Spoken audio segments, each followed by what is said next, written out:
In the wake of nuclear annihilation, civilization crumbles.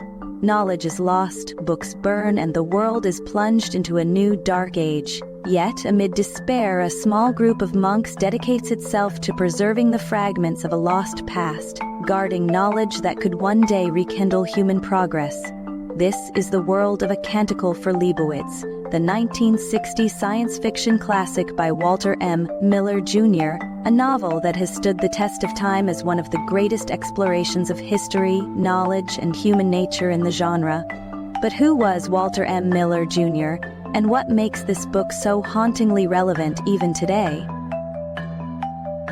Walter M. Miller, Jr. was not a typical science fiction writer. Born in 1923, he served as a bomber crew member during World War II, taking part in the infamous bombing of the Monte Cassino Monastery in Italy, a traumatic event that would later shape his most famous work. After the war, Miller struggled with post-war guilt, leading him to explore themes of destruction, faith, and the cyclical nature of history.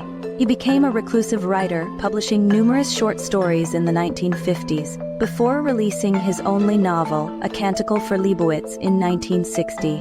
Despite its enormous success, Miller never published another book in his lifetime, and his story ended tragically in 1996, when he took his own life. But his legacy remains in his singular masterpiece, a book that continues to captivate readers and inspire deep philosophical discussions. The novel is divided into 3 sections spanning centuries, mirroring the real-world rise, fall, and rebirth of civilizations. Part 1, Fiat Homo, Let There Be Man. We begin 600 years after a nuclear apocalypse, in a world where knowledge is feared and destroyed. In the American Southwest, a monastic order, the Albertian Order of Leibowitz, has dedicated itself to preserving fragments of scientific knowledge. The monks, much like real medieval scribes, copy ancient texts, unaware of their full significance. A young novice, Brother Francis, discovers a fallout shelter containing relics of a man named Isaac Edward Leibowitz, a martyred scientist who sought to protect knowledge in the early days of the collapse. But in this new dark age, reason and progress are fragile, and the church struggles against ignorance and superstition. Part 2, Fiat Lux. Let there be light. 600 years later, civilization begins to recover. Science is making a slow comeback and scholars debate long-lost discoveries. However, tensions between church and state grow as secular powers seek control over rediscovered knowledge. The monks continue to guard their texts, fearing that unrestrained technological progress could once again lead humanity to ruin. Part 3, Fiat Voluntas. Tua, let thy will be done.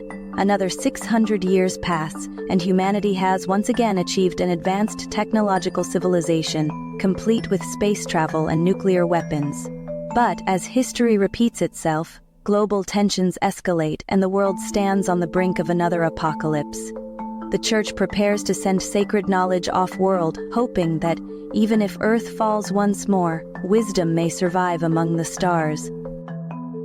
A Canticle for Leibowitz is more than just a post-apocalyptic novel. It is a meditation on history, the cycle of human progress and destruction, and the role of faith in preserving knowledge. It asks profound questions. Is technological advancement inevitable, even if it leads to destruction? Can humanity ever truly learn from its mistakes? What is the role of religion in a world dominated by science and war? Miller's vision is deeply pessimistic, yet strangely hopeful. Even as civilizations collapse, knowledge endures. There will always be those who seek to preserve wisdom, even in the face of oblivion. The novel remains a cornerstone of science fiction, often compared to works like Brave New World and 1984. It has influenced countless writers and remains hauntingly relevant in an age where nuclear threats, AI ethics, and the preservation of knowledge are more pressing than ever. Walter M. Miller, Jr. may have only written one novel. Still, in A Canticle for Leibowitz, he captured the tragic beauty of human history, our endless struggle to learn, forget, and relearn. This book reminds us that knowledge is our greatest strength and our most dangerous weapon.